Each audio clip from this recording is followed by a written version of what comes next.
Hi all, welcome to football arena. വളരെ പ്രധാനപ്പെട്ട ഒരു മത്സരത്തിന് വേണ്ടി ബ്രസീൽ ഇന്ന് ഇറങ്ങുകയാണ്. എതിരാളികൾ നോർവേയാണ്. ഇന്ന് അർദ്ധരാത്രി ഇന്ത്യൻ സമയം 1:30 ഈ മത്സരം നടക്കുക.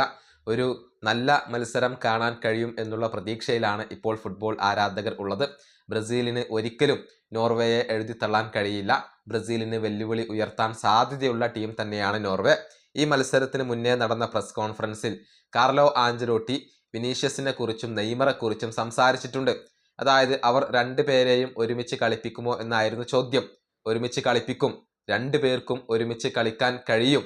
താൻ ഏതെങ്കിലും ഒരു ഘട്ടത്തിൽ രണ്ടുപേരെയും ഒരുമിച്ച് കളിപ്പിക്കും എന്നാണ് ഇപ്പോൾ കാർലോ ആഞ്ചലോട്ടി പറഞ്ഞിട്ടുള്ളത്. മാത്രമല്ല സെറ്റ് പീസുകളെ കുറിച്ചും അദ്ദേഹം സംസാരിച്ചിട്ടുണ്ട്.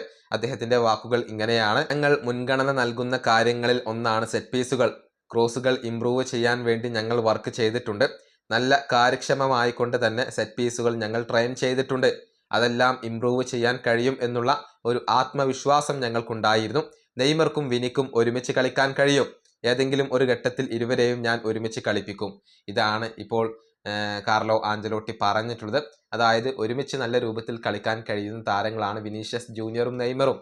താൻ അവരെ വേണ്ട രൂപത്തിൽ ഏതെങ്കിലും ഒരു പോയിന്റിൽ വെച്ചുകൊണ്ട് ഉപയോഗപ്പെടുത്തും എന്നാണ് ഇപ്പോൾ കാർലോ ആഞ്ചലോട്ടി വ്യക്തമാക്കിയിട്ടുള്ളത്. ഇന്നത്തെ മത്സരത്തിന്റെ സ്റ്റാർട്ടിംഗ് 11-ൽ നെയ്മർ ജൂനിയർ ഉണ്ടാവില്ല എന്നുള്ളത് ഉറപ്പായി കഴിഞ്ഞിട്ടുണ്ട്. സബ്സ്റ്റിറ്റ്യൂട്ട് റോളിലായിരിക്കും നെയ്മർ ഉണ്ടാവുക. അതുപോലെ തന്നെ റാഫീഞ്ഞ ഇപ്പോൾ റെഡി ആയിട്ടുണ്ട്. അദ്ദേഹം ബെഞ്ചിൽ ഉണ്ടായിരിക്കും എന്നുള്ള കാര്യവും ഇപ്പോൾ കാർലോ ആഞ്ചലോട്ടി സ്ഥിരീകരിച്ചിട്ടുണ്ട്. ഈ വീഡിയോ അവസാനിപ്പിക്കുന്നു. അടുത്ത ടീം കൊണ്ടും കാണാം.